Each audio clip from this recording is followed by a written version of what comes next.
La opinión de Aquiles Córdoba Morán en Antorcha TV. Muy buenas tardes para todos los amigos y amigas, compañeros y compañeras antorchistas que nos hacen el favor de su atención.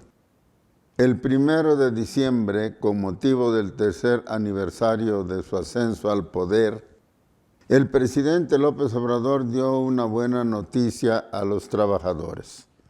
Un incremento del 22% al salario mínimo que comenzará a hacerse efectivo el 1 de enero del año entrante.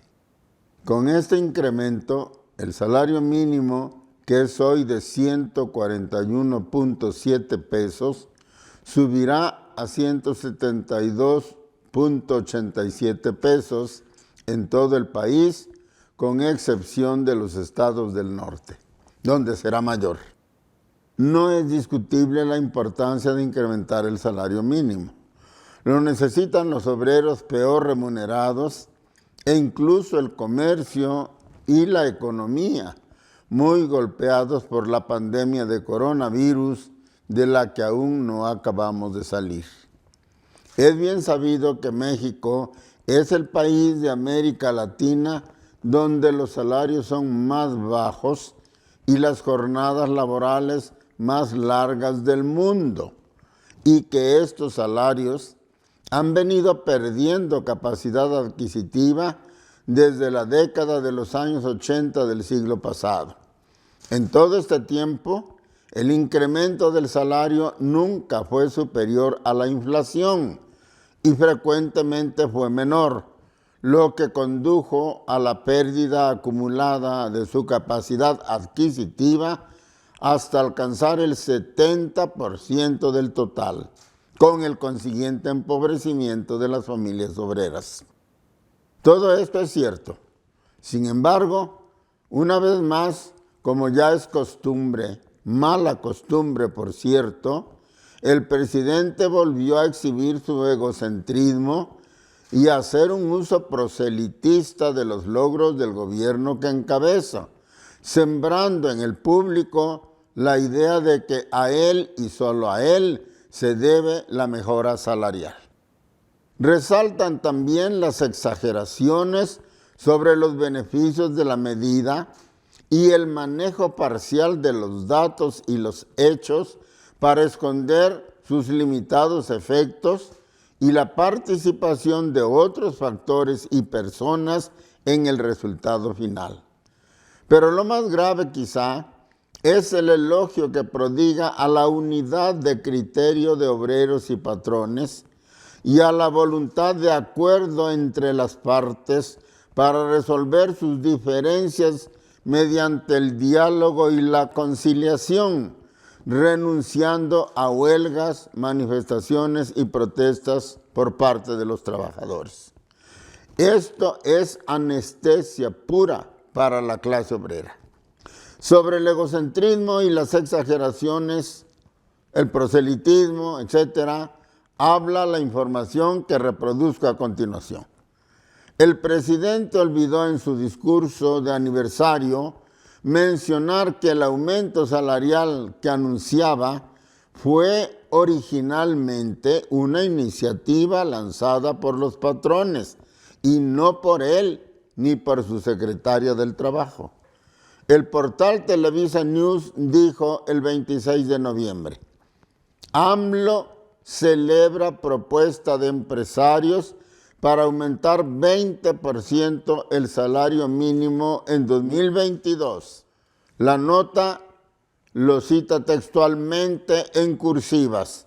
Me da mucho gusto que el sector empresarial está haciendo esta propuesta de inicio, porque todavía no se resuelve. Pero es algo para celebrar. Qué bien que ellos tienen esta actitud. La información es de Raúl Axel Mendoza Gutiérrez. En el mismo sentido y en la misma nota dijo el presidente, nunca en la historia había aumentado el salario mínimo tanto en términos reales Y a continuación añade el columnista, AMLO pidió a la población recordar cuándo en el periodo neoliberal el sector empresarial propuso un incremento del 20% al salario mínimo. Nunca. Esto es para los que dicen que no hay cambios, que es más de lo mismo. Esto nunca se había dado, se respondió el mandatario. Tenemos aquí una prueba brillante de egocentrismo y de un uso abierto de las acciones del gobierno con fines clientelares, lo que es un delito según su propia reforma de la ley. Sobre los beneficios exagerados del incremento, la nota de José Antonio López en la jornada del 2 de diciembre dice: el gobierno federal precisó que el incremento del 22% significa para el trabajador ganar 948 pesos adicionales al mes. Con ello se avanza 71% del poder adquisitivo respecto al nivel del sexenio pasado. Renglones abajo se dice: por kilos de tortilla, el monto para el año entrante será suficiente para comprar 10. Hoy se puede comprar 3,5 kilos más que en 2018. Esto beneficiará de manera directa a 6.3 millones de trabajadores. Esto es 30.5% de los registros en el Instituto Mexicano del Seguro Social. Hasta aquí la nota de la jornada. Ahora bien, si a los 172.87 pesos del salario mínimo en enero le restamos los 141.7 pesos que devenga hoy y multiplicamos la diferencia por 30 días del mes, obtenemos 935.1 pesos, cantidad muy cercana a los 948 que manejó el presidente. La pregunta es, ¿por qué o para qué hizo esta conversión mensual? Pienso que con el único fin de manejar una cifra impactante ante el público, ya que siguiendo los mismos cálculos presidenciales, resulta que en 2018, es decir, antes del primer aumento de AMLO, con un salario mínimo de 88.3 pesos y al precio de 14 pesos el kilo, se podían comprar 6.3 kilos de tortilla. Hoy, con un salario mínimo de 141.7 pesos y 21 pesos el kilo de tortilla, se pueden comprar 6.8 kilos en total.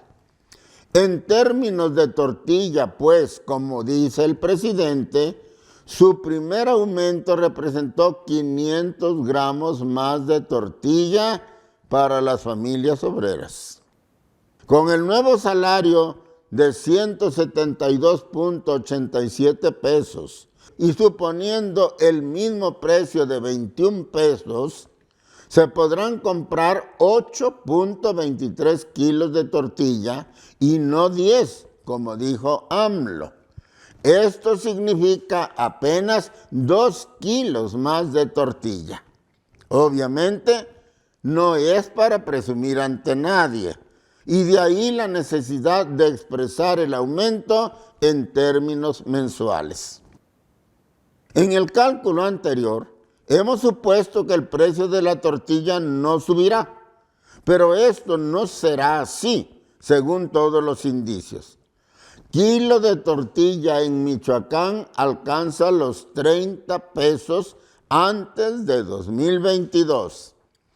En Michoacán, previo al cierre del año 2021, el kilo de tortilla alcanzará los 30 pesos debido a los recientes incrementos del costo de los insumos para elaborar dicho alimento, anunciaron los industriales de la masa y la tortilla del Estado.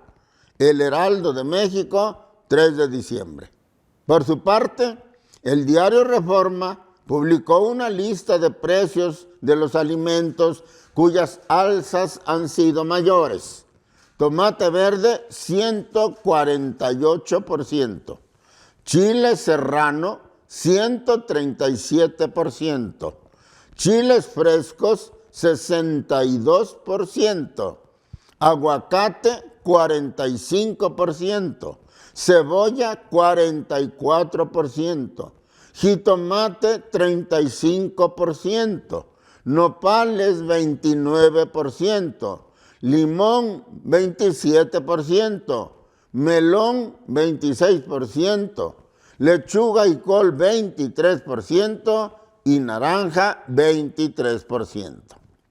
Con todo esto y más que no registramos aquí, el avance del 71% de la capacidad adquisitiva del salario que manejó el presidente ha quedado hecho polvo en caso de haber sido cierto. La inflación que reflejan los datos, que no nos quepa duda, anulará el festejado 22% e incluso las pensiones y becas de que tanto presume este gobierno. Y no estoy exagerando. Inflación con estancamiento económico ha frenado la reactivación en México, asegura el AMPEC, el economista, 29 de noviembre. Inflación en alimentos, fracaso de la estrategia agrícola, Abel Pérez Zamorano. Viviendo al día y compartiendo gastos. Los centennials mexicanos se enfrentan a la primera gran inflación. El País, 3 de diciembre. Especialistas elevan a 7.2% su expectativa para la inflación en 2021, encuesta Banjico. El Economista, 1 de diciembre. Inflación está con todo. Debemos estar previniendo para la cuesta de enero. Animal Político, 23 de noviembre. Inflación acelera a 7.3% en noviembre, su mayor nivel en 2 décadas, es decir, en 20 años. El Financiero, 9 de diciembre. A 4 de cada 10 mexicanos no les rinde el dinero para gastos de comida, agua y gas. El Financiero, 15 de diciembre. 49 millones de mexicanos tienen dificultades para comprar la canasta básica. Buzos de la Noticia, 24 de noviembre. Y siguen las virtudes del aumento del 22%. El presidente aseguró que se beneficiarán 6.3 millones de trabajadores, el 30.5% del total de inscritos en el Seguro Social. Pero según investigadores independientes, el total de trabajadores registrados en el IMSS es poco más de 20 millones. Esto significa que más de 14 millones de esos registrados no recibirán beneficio directo del nuevo incremento. Además, muchos de los 6 millones de que habla el presidente no ganan el salario mínimo, sino más. Sus patrones los inscriben con salario mínimo para pagar una cuota menor al Seguro Social. O sea, que los beneficiarios reales del aumento no llegan siquiera a 6 millones. Pero hay más.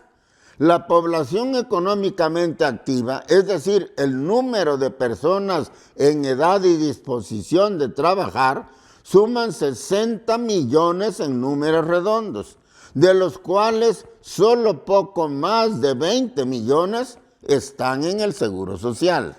Más del 50%, es decir, cerca de 40 millones, laboran en la economía informal y la mayoría se emplea por su cuenta, por lo que no recibe un salario fijo.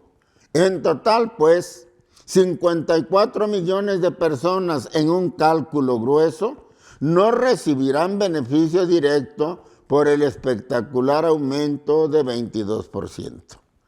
Y lo más grave, en nota del 2 de diciembre, José Antonio López de la Jornada dijo: reconoce AMLO a empresarios y obreros por aumento de salario mínimo. Y en el texto asegura: es muy importante destacar que se regresó al acuerdo, al consenso entre las partes. Hubo consenso en 2018 y en 2019, y en el 2020 no, pero ahora sí. De modo que hubo esta unidad de criterio, esta voluntad, expuso el mandatario al inicio de la conferencia de prensa matutina en Palacio Nacional. Y en su discurso de aniversario dijo más: solo ha habido 20 huelgas de trabajadores. Están permitidas las huelgas, no se han impedido, pero afortunadamente ha habido acuerdo entre trabajadores y empresarios. Las manifestaciones y protestas no se han impedido, pero se han reducido al mínimo. De donde resulta que en la era del revolucionario de izquierda, Andrés Manuel López Obrador, hemos vuelto a la teoría de la conciliación y cooperación de las clases para el bien de las empresas y no solo para una parte de quienes participan en ellas, en lugar de la errónea y disruptiva lucha de clases de Karl Marx. Para el presidente de México es timbre de orgullo que los avances en los salarios de los trabajadores y en su bienestar material se estén alcanzando sin huelgas, manifestaciones ni protestas, es decir, sin lucha organizada y consciente de los obreros, por la pura racionalidad histórica de la clase patronal y el discurso evangélico moral de su gobierno que ha logrado domar al lobo de Gubia. Este punto de vista, falso y reaccionario como pocos, solo lo defienden y difunden los partidarios incondicionales del neoliberalismo, justamente la doctrina que AMLO ha jurado combatir sin tregua hasta su último aliento. No la sostienen ni siquiera economistas indudablemente partidarios del capital, pero inteligentes y visionarios como Joseph Stiglitz y Paul Krugman.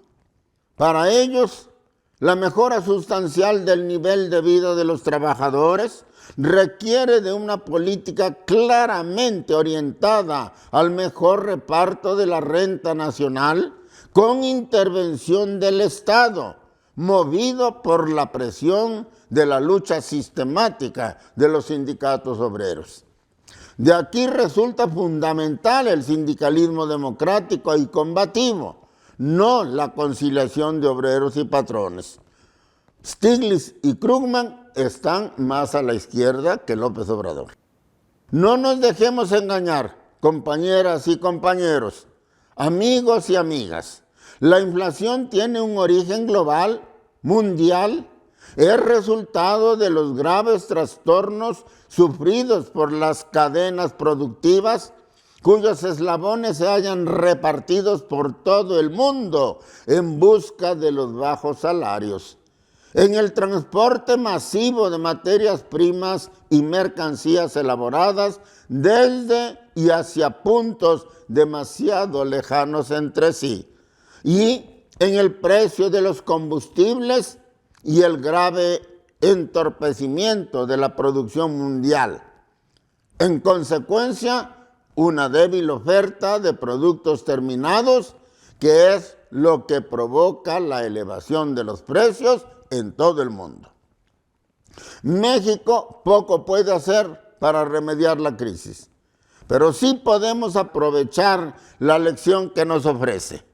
Una vez más, la crisis golpea con más fuerza a los países pobres y dentro de ellos a los más pobres de su población, al tiempo que las grandes fortunas crecen y engordan al amparo del modelo económico y de los gobiernos que los administran con criterios neoliberales, como López Obrador, aunque digan lo contrario. Frente a esta realidad, no significan nada los aumentos raquíticos del salario mínimo ni las tarjetitas del bienestar que reparte la 4T. Urge una nueva política económica que se proponga distribuir mejor la riqueza mediante una reforma fiscal progresiva, la reorientación del gasto social, la creación masiva de puestos de trabajo y una elevación general y verdadera de los salarios para todos los trabajadores, como propone Antorcha Revolucionaria. Y para un cambio así no sirve la conciliación de clases de AMLO. Hace falta la lucha organizada de las masas populares, encabezadas por un partido de los trabajadores que gane el poder y aplique con toda lealtad y eficacia esa política que proponemos. Solo así comenzaremos a ver paulatina pero firme y constantemente el verdadero progreso y bienestar de las mayorías de nuestro país. Muchas gracias.